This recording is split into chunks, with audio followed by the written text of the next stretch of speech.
Assalamualaikum dan selamat sejahtera. Terima kasih kepada yang menonton video-video saya. Teruskan like, share dan subscribe. Hari ini saya akan masuk ke dalam unit manusia, subtopik kelas makanan. Sebelum tu, anda yang menonton, dah makan ke belum? Dah sarapan ke belum? Jadi, saya baru nak makan. Jom tengok apa yang saya makan. Untuk hari ini, saya ada roti, saya ada cheese dan saya ada set sayur salad.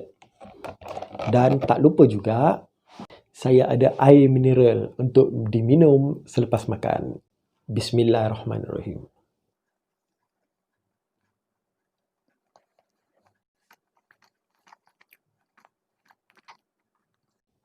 Sedap roti ni.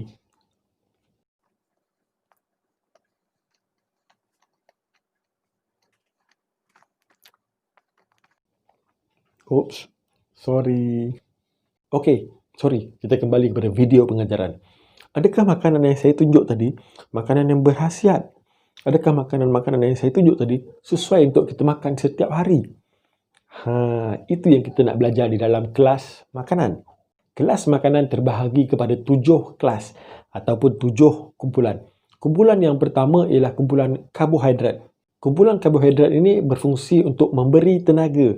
Jadi setiap manusia perlukan tenaga untuk bekerja, untuk ke sekolah dan melakukan aktiviti harian. Jadi sumber dia adalah makanan karbohidrat seperti nasi ataupun roti. Kelas yang kedua adalah kelas makanan protein. Kelas makanan protein berfungsi untuk proses tumbesaran. Proses tumbesaran ini sesuai untuk kanak-kanak semakin meningkat membesar. Antara contoh makanan protein ialah makanan daripada ayam, udang, ikan dan daging. Kumpulan makanan seterusnya adalah kumpulan makanan lemak.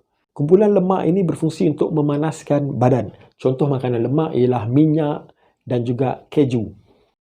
Seterusnya adalah kumpulan makanan mineral. Kumpulan makanan mineral berfungsi untuk menjaga kesihatan. Contoh dia ialah garam dan ikan bilis. Seterusnya adalah kumpulan makanan vitamin. Vitamin juga berfungsi untuk menjaga kesihatan. Vitamin mempunyai pelbagai jenis-jenis vitamin yang berfungsi untuk menjaga kesihatan tertentu seperti kesihatan mata, kulit dan tubuh badan. Antara contoh makanan vitamin ialah sayur-sayuran dan buah-buahan. Seterusnya adalah kumpulan pelawas. Kumpulan pelawas berfungsi untuk mencegah sembelit.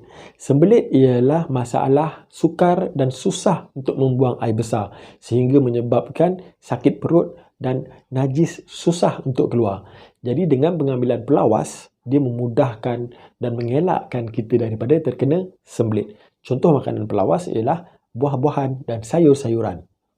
Kumpulan yang ketujuh ialah kumpulan air.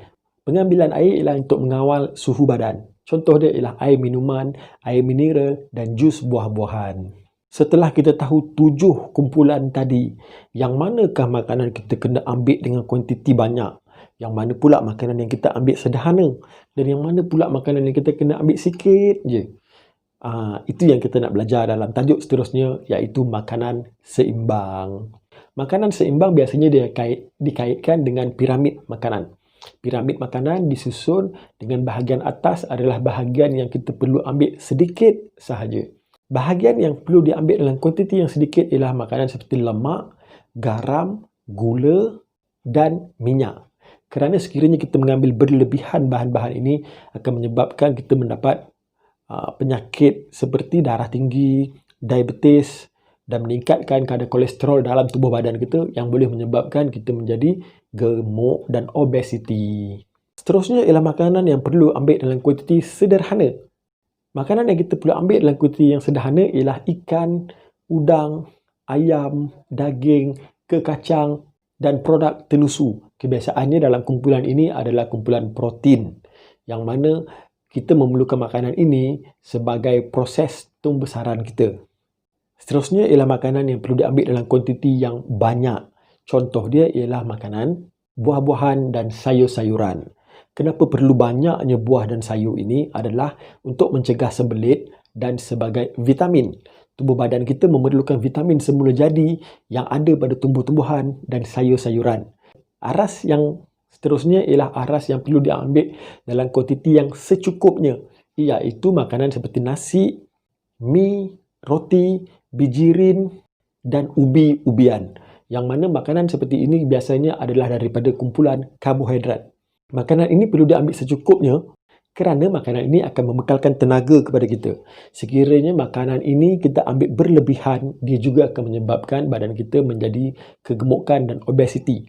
Sekiranya kita mengambil dengan kuantiti yang cukup dan makanan ini akan dicerna dengan baik dengan tenaga yang telah kita gunakan pada hari itu. Jadi, macam mana nak tahu makanan itu seimbang atau tidak?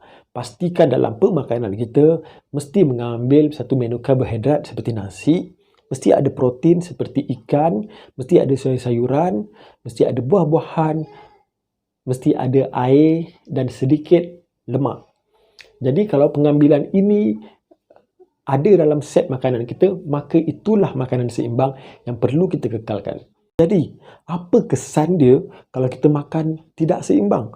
Kita makan terlalu lebih lemak, ataupun kita makan terlalu lebih karbohidrat, ataupun kita tidak makan sayur-sayuran dan buah-buahan. Apa yang berlaku kepada kita?